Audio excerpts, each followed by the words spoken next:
These ain't glorified gang or prison stories, man. These is lived experiences.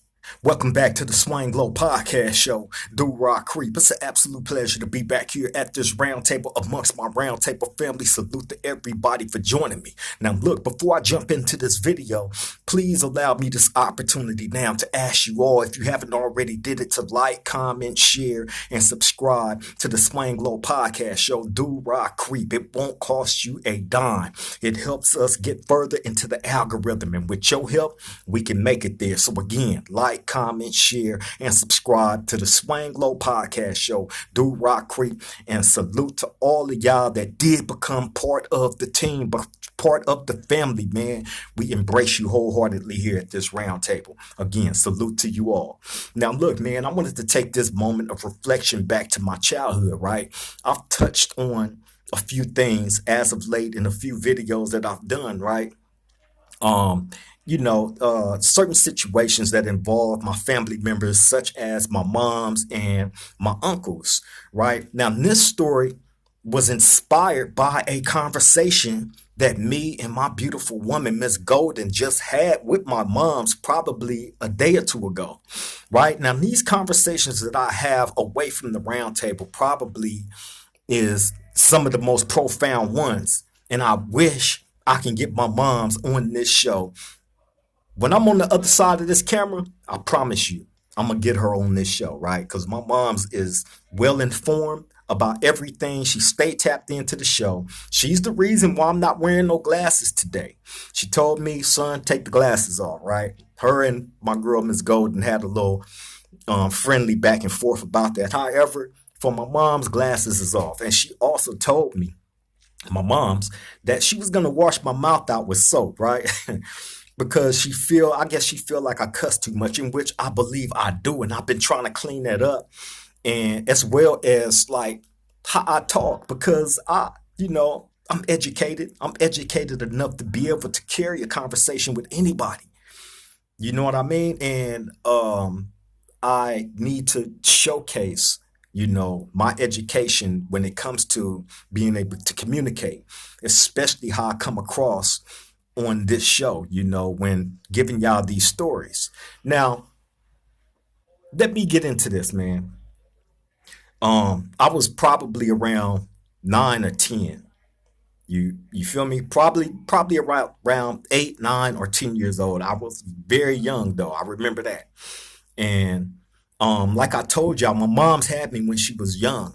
She had me when she was like 15, man. So I basically grew up with my moms. I seen a lot. You feel me? I probably seen more than I should have. But growing up in that environment like that, it wasn't, nothing was out of the norm for me, the way that I looked at it. Maybe to people that didn't grow up in that lifestyle, in the way that I did, you probably would on the outside, looking in like, that's crazy. Like, who's raised like that? But at the same token, like I said, not out of the ordinary for gang members to be in and out of our house, and like I told y'all, I had a number of uncles. My mom's got like a lot of brothers, man, and some of them are gang affiliated. And with their affiliation brought a lot of their friends and homeboys into our private dwelling, right? Now, I remember this one day of this guy. I'm not going to say his name, but I will say where he was from. He was a very, very respected, known dude from his section. He was from 107 Hoover, right? One of my Uncle Darcel, rest in peace. My Uncle Darcel from Nana Mafia, rest in peace, man. Legendary guy, legendary family man, legendary, everything. He was everything, bro. You feel me? Probably one of the most beloved and adored people in my family, hands down, period. So anyway, he was always at our house, basically stayed with us. You feel me? And this was a person that I looked up to and idolized growing up as a kid. You feel me? Many people have superheroes and, people that they try to emulate. This was a person that I looked up to as a hero and somebody that I actually tried to emulate as far as his gangsterism and, you know, how making people love him, but that ain't something that you can emulate. That's something that you have to be born with. And my uncle was definitely born with that. So anyway, I remember his homeboy making his way to our house one day. And I remember he didn't come in the house. He knocked on the window, something that a lot of those dudes typically did when they came around our house. When they showed up, they'd come on the side of the house and knock on the bedroom window. And to get either my mom's attention or one of my uncles that may have been there at the time. So that's how people would know to go open up the door for whoever, right? They'd come knock on that window. So anyway, I remember this guy from Hoover coming knocking on the window and telling my moms to give him a gun that was stored away in our house, right? And I don't remember a conversation about him, what he planned on doing with the gun, but I do remember him asking her for the gun, and I remember my mom's giving him the gun, right? And this dude take that gun, go down the street and around the corner from where we were staying at that time, right? And gun down two people in a gas station, mowed them down, took their life. A husband and a wife, right? White people, right? Now, when he did this, like I said, there was no conversation about what he was going to do once he got that weapon. There was no conversation about none of that. He got the gun, went and did what he did, came back to our house, knocked on the window, got my mom's attention, gave her the gun and told her to hide it, right? So bam. I remember him being like in a panic and in a rush. You know what I'm saying? Like paranoid, doing that little short exchange of time. But my mom's get the gun and put it up. He going about his way. Later on that day, my Uncle Darcel show up. He mad, he hot. Right. And I remember him and my mom's having a conversation. Right. And him asking her, like, did you give him that gun and this and that and whoop de wham. Right. And her telling him, like, yeah, and my uncle informed her at that time. Right. That this guy had went down the street and around the corner from where we were staying at and unalived two white people. For whatever reason, we don't know why he did it. That was never discussed, between him and my mom's or my mom's and my uncle. The reason why was never discussed. We just know he did it. So I remember my uncle being mad, right? And telling my mom's, go get that gun. We got to get that gun out this house. Go get it right now, right? And I remember my mom's getting the gun, man, and giving it to my uncle, and he went and did whatever he did with it. You know what I'm saying? And this guy that went and did that crime, right? Like I said, growing up in that environment, I was familiar with all these guys because they was always around. You feel me? But when that particular day came, and he did that, I was tripping like, wow, did I just hear what I thought I heard my uncle say? This dude went and knocked down a couple of people, right? So I always tripped on that. So after that, anytime this dude came around, I just looked at him like these dudes was crazy, man. This was, like I said, I was probably 8, 9, or 10 years old. You feel me? So this was like the early 80s. You know what I mean? And I just remember all these dudes, man, after that, like coming and going. You feel me? Dude, he went and did that. I ended up running into him as an adult later in prison. I ran into him in Delano Reception Center, right? I got there in 1996, Delano Reception, and he was there. The same guy that came and got that gun from my mom's and mowed them two people down at that gas station, right? I seen him. And he knew exactly who I was when he seen me, right? And the reception was like a family member to me. Although he was from Hoover, And we Do Rocks ain't got no beef with Hoover, so don't take that wrong. But just him being from another gang like that, you feel me? He embraced me as family, point blank, period. So from the whole time that I was there and was around him, that's who I was with. 9 times out of 10 every day up until I ended up leaving the reception. I believe I left the Lano reception before him. You feel me? But yeah, man. Then he ended up passing away. I believe he got unalived. Probably a couple of years after that, if I'm not mistaken. Right. So rest in peace to him. God rest his soul. I'm not gonna say his name, but he was a very, very known and respectable guy from Hoover, man. Um, you know, who tragically lost his life. But at the same time, this is the same guy that I seen come get that gun from my mom's and when it did what he did. You know what I mean? And this is a conversation that me and my mom's was just having. Now, I've been knew this story, but I didn't want to touch on it because I didn't know how my mom's would feel. I know how to do stories, man, without incriminating anybody and add names to this and add names to that and giving direct times and locations and all that stuff like other people on the internet do. I'm not doing none of that. You feel me? Plus, this happened, like I said, in the early 80s. I'm not giving out no names, but the people that was involved definitely was the people that I just told you. So yeah, man. I just remember that situation happening, tripping like, damn, that's crazy. This dude just actually went and gunned down some people.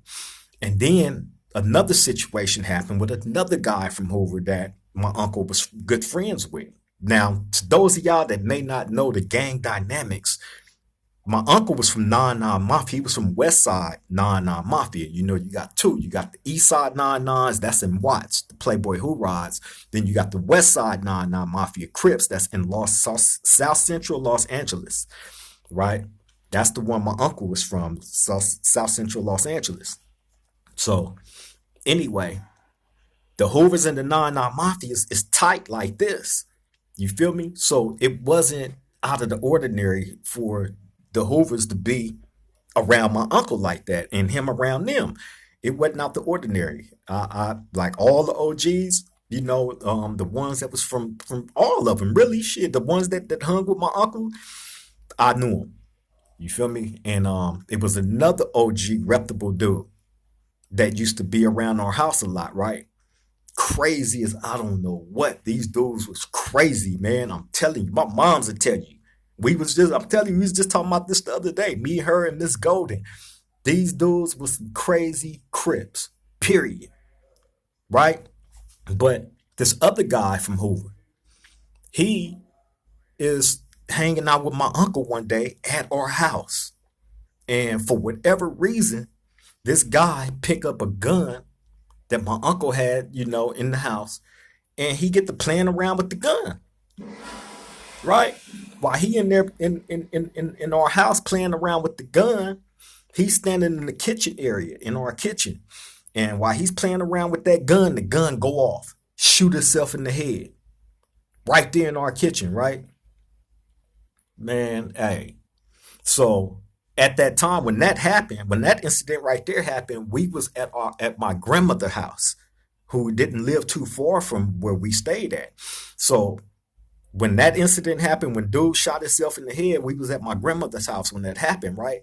So I remember my mom's getting a phone call because I think we was on our way back to our house from my grandmother's house, and I remember her getting a call from my uncle Darcel, him telling her like, man, you might not want to come home right now, and running down to her everything that happened.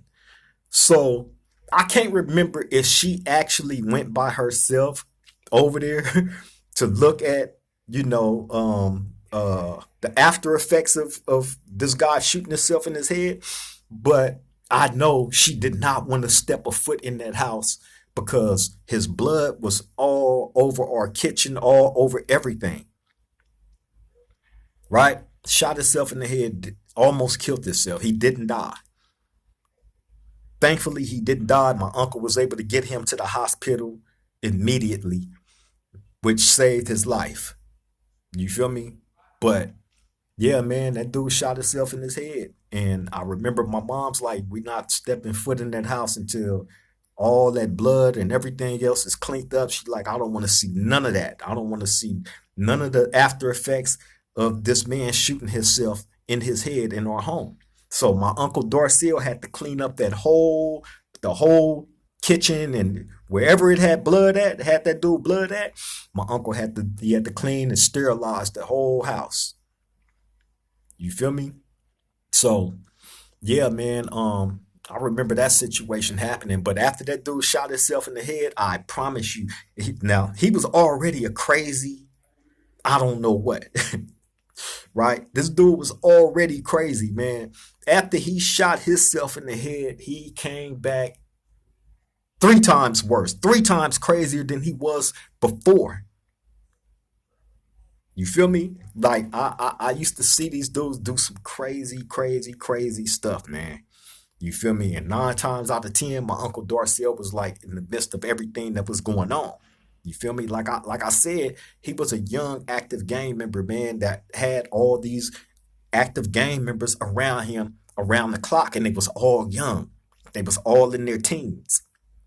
And these dudes, the way that they was living, like I said, my mom's them was young, right? And the way that they was living was like of 30 and 40 and 50-year-old people. And here is they was barely making it out their teens. Barely. Another incident happened. I reminded my moms about this one, right? But I remember her and a number of my aunties and a couple of their friends, all females, right, at our house one night. And I believe they had set out to go down the street to the store, to get some stuff. And I remember all them walking out the house. It was probably like 6 or 7 females, all females, no dudes. I remember all them walking out the house, man, and shortly thereafter, running back in a panic, right? In a cold panic, and everybody was hysterical and going crazy. Well, what ended up happening is, in the midst of them walking down the street to the store to go get whatever it was they was gonna get, a dude came out of nowhere, man. Came out of nowhere, approached them, and ended up shooting my mom's homegirl in the head. Shot her right in the head and then ran off. Right? So after this young lady get hit in the head like that, shot, right? That's when they ran back to the house in a panic. Um, that young lady, I believe, did not pass away either, thankfully. Thankfully, shot point blank range in the head. I don't believe she passed away. I believe they was able to get her to the hospital just in time as well. You feel me? But all these incidents was happening back to back, in my childhood. This is the household that I was brought up in. Now, people always ask like, you know, where does the trauma come from of you being a gang member and what led you to this and all these fascinating questions, right? Of curiosity, of a person that's been in prison all these years and in prison for what I'm in here for, right? And people are always looking to try to find, where it all started. Well, like I told y'all before, we all got choices in life.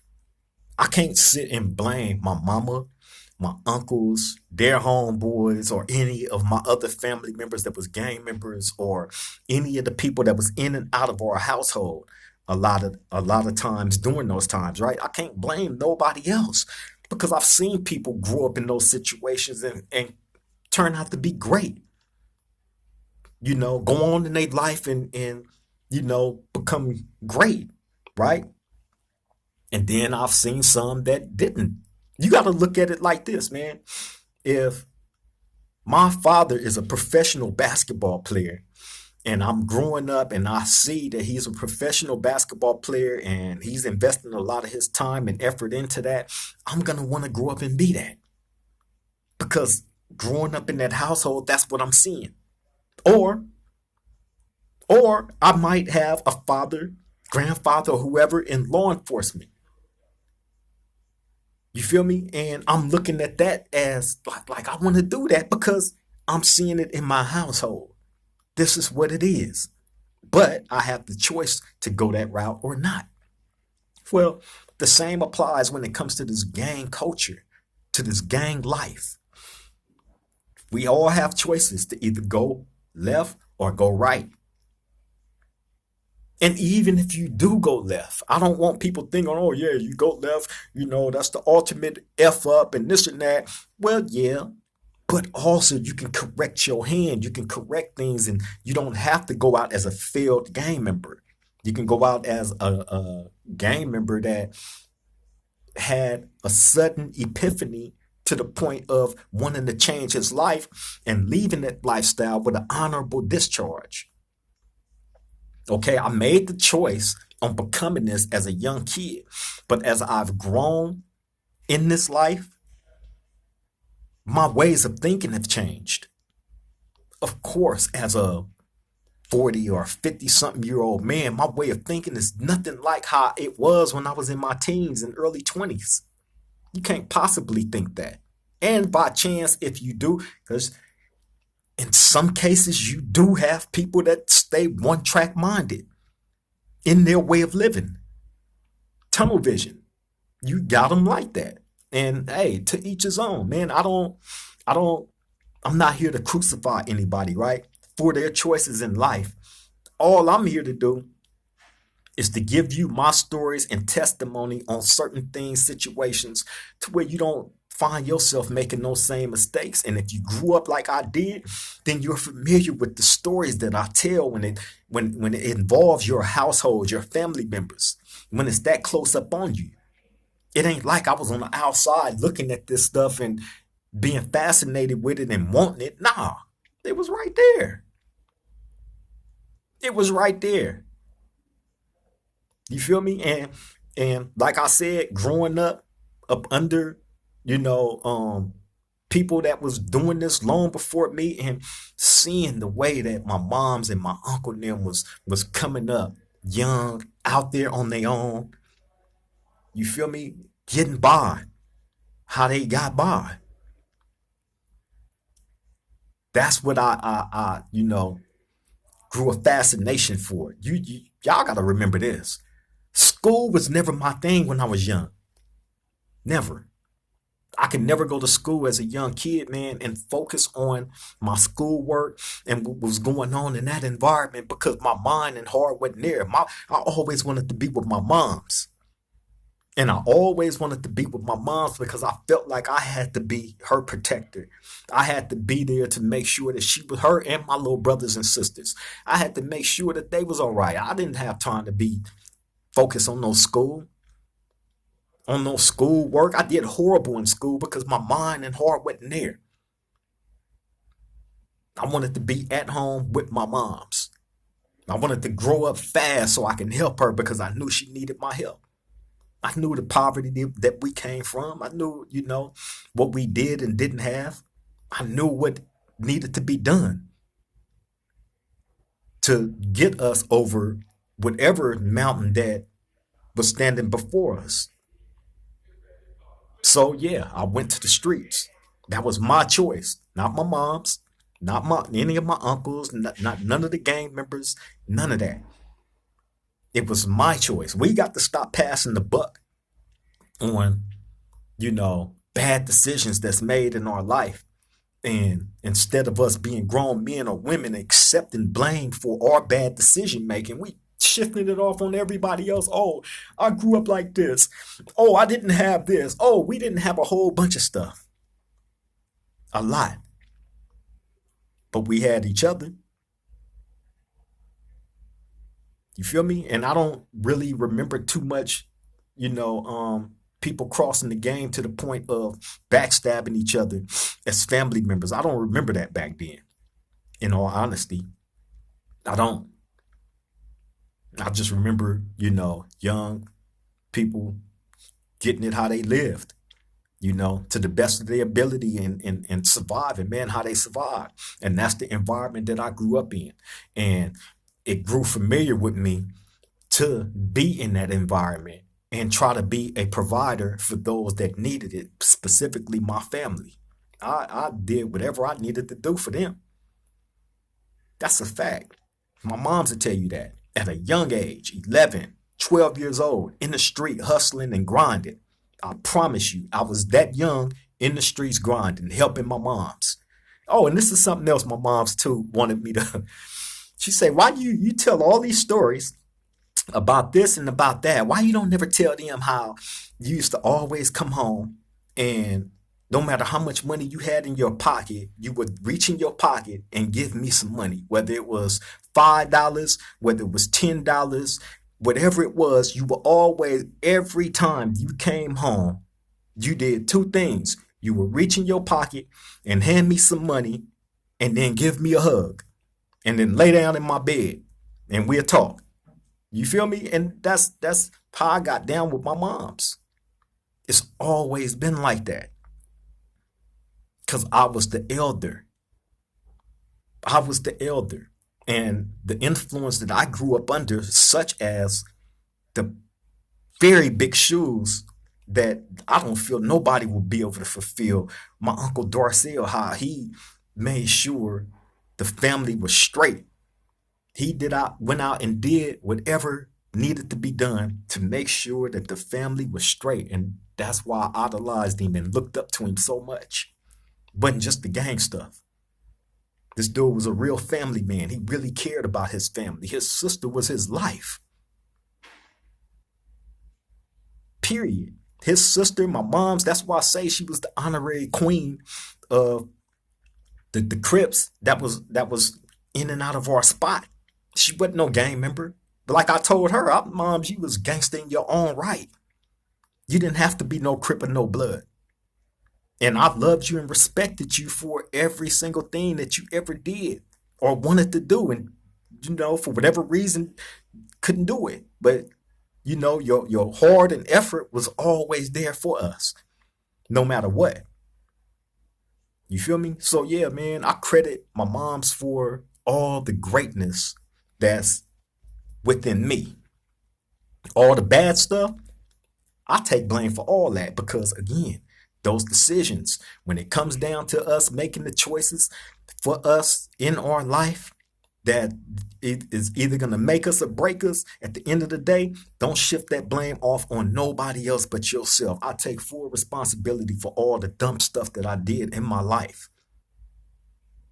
You feel me? That led me up into somebody's prison and sitting down for 31 years straight inside of a jail cell telling y'all about this stuff. And it's something else I wanted to hit on real quick too. My boy 16 to Life, shout out to 16 to Life. He raised a real good question on his show that he did yesterday, right? And he asked, is like the prison podcasters leading the youth to prison, right? Great question, man. Great question. And we have to, and this is another thing too, right? When it comes to that, I don't want to come across on this camera as saying one thing and preaching the good talk while here incarcerated in prison, sitting inside this jail cell where I'm currently at, right? I don't want this to come across as the good talk. And then my fortunes change and I make it on that side of the camera and I get out like I seen a whole bunch of other guys do, back in the hood, back gang banging, back throwing up all these gang signs, dissing other people's hoods. Like, hey man, listen, what you see is what you get from me, right? There's no fabrications, there's no extras, there's no hidden agendas, there's no nothing. I am an elder man now. I am not the 20-year-old, 30-year-old, or even 40-year-old guy that I used to be. My way of thinking is not the same. Yeah, I still need to work on some stuff, of course. Definitely. And I work on those things every day. Doing these shows is part of that therapy for myself. I give y'all these, and then once I let it out, I let it go because now it becomes part of history that anybody can go back and look at, and either you're going to relate to it or it's going to help you in some way, or you're going to think like, you know what, I got a homie that's going through some of this same stuff. Let me send him this video, man. And you know what I'm saying? You can start interventions like that with people that you care about. Use these videos for that. If there's somebody out there that need intervention and you see them going down the wrong path, hit them with this video. Let them know. This dude been in prison 31 years, right? Everybody is always trying to dig deep into what led him to this. Well, I'm letting y'all know now it's your decision making. There's nothing, yeah, my history, my family history and all that, it seasoned me. But at the end of the day, that ain't what solely made me. My decision making is what made me. My decision making on being around the wrong people at the wrong time is what landed me here. Period.